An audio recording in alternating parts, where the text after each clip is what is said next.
guys, welcome back to my channel. This is my review for Love and Hip Hop Miami Season 3, Episode 3, and so much drama went down in this episode, so let me try to get through this review as best as I can and try to remember everything that went down.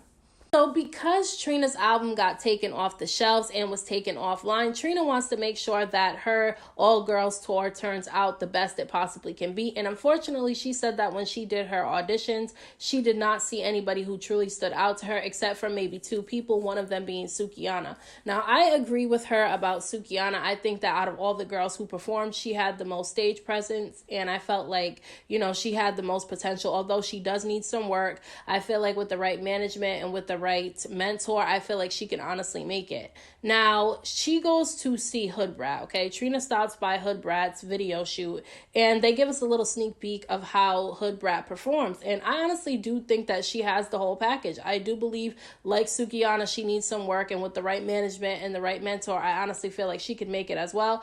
And I felt like she was open to opportunities, okay? Because when Trina gave her the opportunity to go on tour with her, she accepted immediately, which is how I feel like you should be when you're trying to make it into the music industry, because big opportunities like this one to work with somebody as big as Trina doesn't always come around. And so I believe that Nikki should have did what Hood Brat did and took full advantage of the opportunity that Trina was giving her. But instead, she did not want to put her ego aside and just battle rap the other girl, because had she would have battle rapped the other girl, she probably would have ended up on the tour. Now, she messed up her own opportunity, and Trina was telling this to Hood Brat, and Hood Brat lets Trina know that she actually knows Nikki Natural and that she's worked with her before and she didn't have any issues with her. But she understands that Trina has a bad taste in her mouth when it comes to Nikki, and after seeing how she behaved at that audition, I can understand why Trina feels the way she does about her. So let's talk about Brisco and Joy, okay? Because was I the only one surprised about this pairing between the two of them? Like, it's an odd couple to me that I didn't expect to see, but nonetheless, they end up going on a date together. They do have some type of chemistry. They're very flirty with one another, and I'm interested to see where their relationship or situationship ends up going, if it goes any further than this date. Now, he asks her during the date if Trick Daddy would have a problem with them going out together, and she tells him that he shouldn't be bothered by it because obviously he's dating Nikki Natural, so if he's already in a relationship with somebody, he shouldn't have an issue with her moving on with her life and dating somebody as well. Now, when she tells Brisco the name of the girl who Trick's dating, which is Nikki Natural, he says that they kicked it before, like they were kicking it. And she asked him when they were kicking it, and I think he said it was either 2 or 3 weeks ago. And she was like, well, she was with Trick at that point in time. So now Joy's thinking that the two of them may have slept together. And Nikki's over here saying that she's celibate and that's why she's not sleeping with Trick Daddy. But how could she be celibate if she just slept with Brisco 3 weeks ago? Now, he didn't say that he slept with her, but immediately what comes to mind when you say you were kicking it with somebody was that you slept together. So Joy automatically gets that impression from that conversation. I honestly felt like he should have clarified, but he didn't, and so he allowed the thoughts to swim in people's mind if whether or not they slept together or not.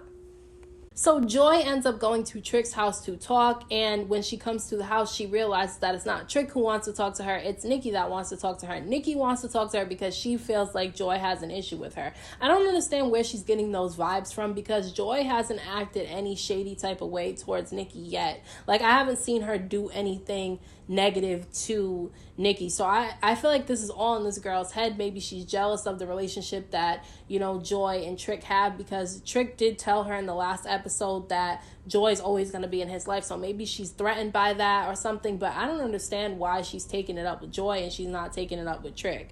Now, she feels like she was being shaded at the audition because Trina wanted her to battle another girl. Now, the reason why Trina wanted her to battle another girl is because she thought that they were both pretty good and she needed one more person for her tour, and whoever won that battle was going to end up being a part of the tour. Now, if Nikki wasn't being stubborn, she probably would have beat the other girl and she probably would have been on the tour. Joy was not biased at all during this audition process, although I felt like it was odd that Trina had her be the one to help her because Nikki was going to be auditioning, and I thought that she may be biased. She wasn't. She actually enjoyed Nikki's performance. She didn't have anything bad to say about her, not until she started acting stupid at the end of the audition. So I don't know where she's getting this stuff from, and it's all in her friggin' head. Now, Trick tells her that she's doing too much because she starts getting loud. She starts standing up. She's doing too much. She is doing too much. And so Joy ends up bringing up the whole Brisco situation and how when she went to dinner with him, he told her that him and Nikki had kicked it together while she was with Trick Daddy. Now, Trick Daddy gets pissed off about this because she's over there telling him that she's celibate and she ain't sleeping with him, but now he believes that she slept with Brisco. Now, she was denying it. She said that she didn't sleep with Brisco, and now she feels like Joy's just making this up. And she feels like Trick Daddy is Team Joy because he believes Joy over her. Trick Daddy says that he's going to believe Joy over Nikki because he knew Joy for longer and he trusts Joy. He doesn't trust Nikki. So he believes her. Nikki starts acting up. Okay, she's yelling. First, she's telling him that he needs to leave, but it's his house that she's in. So he's like, girl, this is my house. You gotta leave. He literally kicks her up out the house. Now, Joy tells him that he's crazy for kicking her out the house and just shutting the door behind her because she was like, that girl's probably outside popping your damn tires. He was like, she ain't outside popping my tires. She didn't pop his tires, but that would have made an interesting scene if she did pop his tires.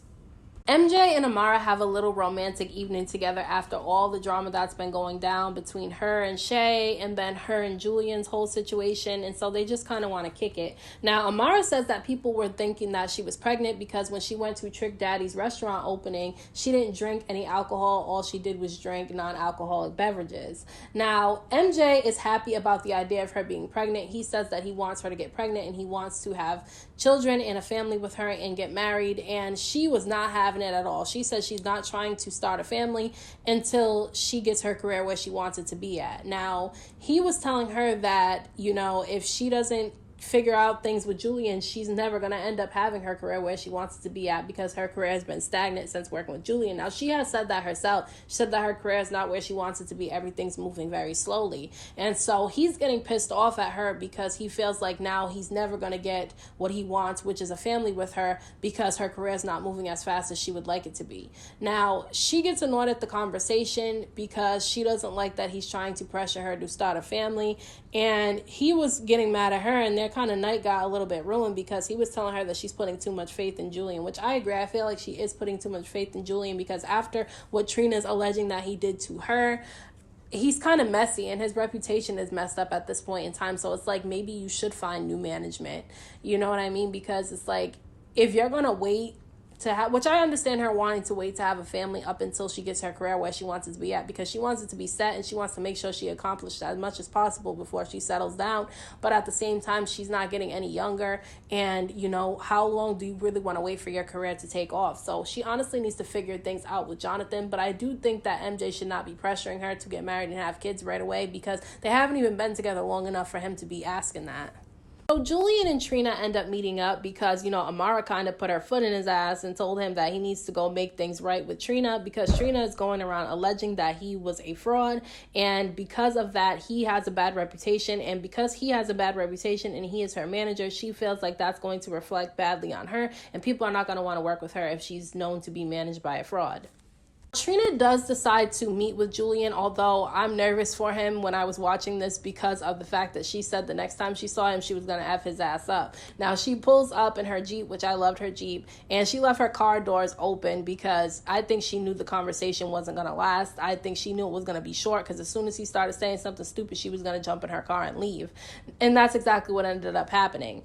He tells her that he apologizes for not talking to her and reaching out to her when her mother had passed away, which I honestly feel like he should have sent like maybe an email or something giving his condolences to the fact that her mom died, because they were actually close at one point. He wasn't just her manager, but he was definitely a friend. She said he was like family, and so she said that she was hurt and felt betrayed, not just because he didn't reach out when her mother passed away, but because of the whole situation that went down and him going MIA when everything went to shit. Now, she tells him that people didn't get paid their money who helped her work on her album and everything else, and so her album had to come off the shelves and it had to come offline, and so that affected her money, and now she's being badgered about money that other people did not get. Now, he says that he didn't have the money to pay those people, and she is confused as to how he didn't have the money to pay those people when he got $300,000 for her project. Now, she was led to believe that the $300,000 was for her project. That's what she said he told her, but come to find out, he didn't use the $300,000 for her project. He had used it for himself, and this is what she tells him.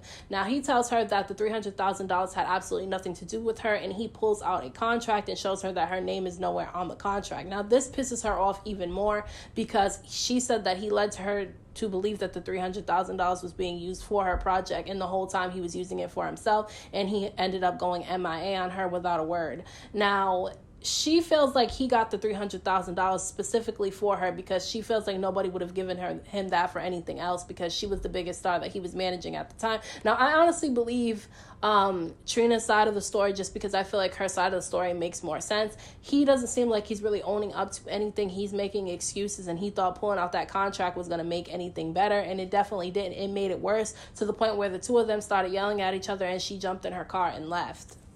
So can we talk about how awkward and cringeworthy that scene between Sukiana and Chaotic was? I was cringing watching this scene of him recording her doing stupid shit for social media. Now, she says she's a single mom and that she doesn't only do music, but that she makes money off of social media as well. So I guess if this is what's going to get her attention so that she makes more money, then that's what she's going to do. But I'm telling you, I was cringing watching this scene. It was so awkward.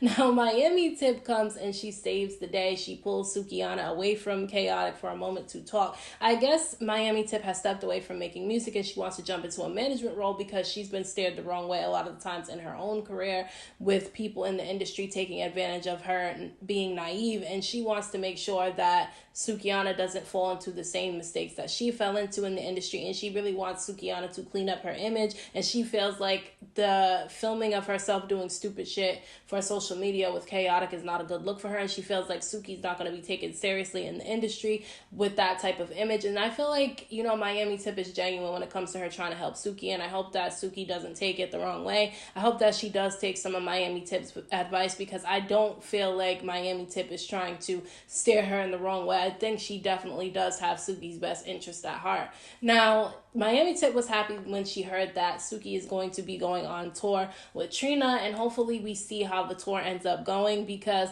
like I said before, I agreed with Trina when she said that Sukiana was the best one who auditioned. So obviously the beef between Prima Donna and Joseline has not come to an end at all. Joseline keeps claiming that she's not about the drama. She doesn't like drama, but she's known specifically for drama. Like, if it wasn't for her situation with Stevie J on Love and Hip Hop Atlanta, we wouldn't even know who she is right now. So, I mean, she is about the drama. Otherwise, you wouldn't be on a show that's all about it. Now, her boyfriend goes to see her and he tells her that her music has gotten better and her dance skills gotten better. I think she can dance, but as far as making music, I don't think that that's her niche. I honestly believe that she should try to take her career in a different direction, because I honestly think she would be more successful doing something else than making music. I think I've heard one song by her before and I changed it really quick before she even got to the second verse, because I just didn't think it was good at all. That's just my opinion. Other people may enjoy her music, but I personally don't think making music is for her. And just because she's on a show called Love and Hip Hop does not mean she needs to try to make music. Now, she claims so much that, Prima Donna's this bad body built person and she's below her, but Prima Donna seems to be about her business. You know what I'm saying? Like, her drama with Joseline has not halted her from, making sure that her business is taken care of. She makes music, she cooks, she has a cookbook out, she has a pressure cooker line out, and she also has a waist trainer line out. So I don't think Prima Donna's necessarily doing bad, and I honestly think their beef is so petty that they should just drop it. They don't even have to be cool with each other, just drop it, because they don't even make this drama between her and Prima Donna a big deal on this season. Like, you see little snippets of it throughout the episode. Sometimes they don't even put it in an episode, so I honestly think they should just drop it. Nikki Natural goes to meet with Hood Brat because the two of them are cool, although I don't know if the coolness between the two of them is going to last, because, Hood Brat is going on tour with Trina, and Nikki Natural and Trina are not feeling each other at this point. Now, Nikki tells her that Trick Daddy threw her out of his house because of Joy saying that she messed with Brisco. She feels like Joy should have came to her first and brought that information to her first to find out if it was true before she went and brought that situation to Trick Daddy. Now, I don't agree with her on that, because Joy doesn't owe her anything. Joy doesn't know her. Joy is not in a relationship with her. Joy only knows her as Trick Daddy's new girlfriend or his little eye candy for a little while. She doesn't have any loyalty to her. Her loyalty is to Trick Daddy, even though the two of them are in the process of a divorce. She still cares about him. He still cares about her. And I know she doesn't want to see anything bad happen to Trick, so she's looking out for him. And I honestly feel like Joy didn't do anything wrong. Brisco is the one who Nikki should be bothered by, because he's the one who said that him and her were kicking it, but he never specified whether or not they had sex or not. He made it he made it so that people can leave it up to their own imagination. And when you say you was kicking it with somebody that somebody else is in a relationship with, you're going to think that they slept together. So I honestly feel like she needs to take that to Brisco. Now, Hood Brat tells her that she needs to go to Brisco's event because he's throwing a homecoming party event for himself, and she feels like, Nikki should go there and confront him on it. And I honestly think that she's probably going to end up messing up his party because she's going to go there and bring the drama. So I'm interested to see what happens when she shows up to Brisco's event. It is the night of Brisco's event, and pretty much everyone shows up to support him. Joy is there, Prima, Donna, Hood Brat, Amara, MJ, Shay, Sukiana, Nikki, Natural, and Julian all show up to support him. Now, Sukiana kind of stole the show for a little bit of a moment on this episode because she was really funny. She was telling the group about how she has a song out called Twerk for Jesus, and no, I have not heard it, but after hearing her talk about it on the show, maybe I'll check it out. Now, she also was saying that she hadn't had sex in 7 weeks, and that's why she wanted to meet Brisco. So I'm interested to see if she tries to get with Brisco and if he entertains her, because him and Joy have a little thing with one another. So I'm interested to see how that plays out during this season, if they even make anything of it. Now, Brisco and Joy have their little flirty moment with one another, and she tries to tell him what happened when she told Trick Daddy about him and Nikki kicking it, and she got interrupted by Nikki, who came over there and interrupted their conversation because she wanted to confront Brisco. When Nikki confronts Brisco, she said that Joy said to Trick Daddy that the two of them slept together, and he said that he never told Joy that, and he didn't tell Joy that, but Joy said that when she mentioned them smashing, he never said that they didn't. He wasn't clear about it at all, and so she assumed that they did, and that's why she brought that to Trick Daddy's attention, but she did admit that maybe she misunderstood what he meant. And at least she took accountability for that. She felt like maybe she did misunderstand the situation. Maybe she did. Maybe they didn't sleep together. We don't really know if they did or not. They could honestly be lying. I don't think they slept together, to be honest with you. They don't even have the chemistry or the tension between each other to make it seem like they even slept together at all. So, maybe Joy can go tell Trick Daddy that maybe she misunderstood what Brisco was trying to say. But I don't think Trick Daddy really wants Nikki anyway, because I think he's really getting tired of her mouth. She's kind of annoying, to be honest with you. So basically, Shay confronts Amara on her inviting JoJo to the event without giving her the heads up about it first. She was bothered by that, and honestly, I can't fault her on that. I believe that Amara should have definitely given Shay the heads up that JoJo was going to be there, because then Shay could have made the decision on whether or not she even wanted to go to the event or not. Now, what I don't agree with is Shay telling Amara who she can and can't be friends with. Now, Shay left the event early when she saw that JoJo was there, so she doesn't even know what took place between JoJo and Amara. She feels like they rekindled their friendship, and Amara kept trying to tell her that no, we did not rekindle our friendship. We decided not to be friends. You don't even know what happened because you did not stay. But Shay did not believe Amara at all, and it didn't go well. The two of them started yelling at each other. It almost turned physical. I believe that it would have turned physical if MJ didn't go over there and try to stop it. So honestly, I think that puts him in a compromising situation, because Shay already told him in the previous episode that if he doesn't stay out of her and Amara's issues, that she's going to end up making him choose between the two of them. And obviously Shay is his sister and Amara is his girlfriend, so that definitely puts him in a hard spot.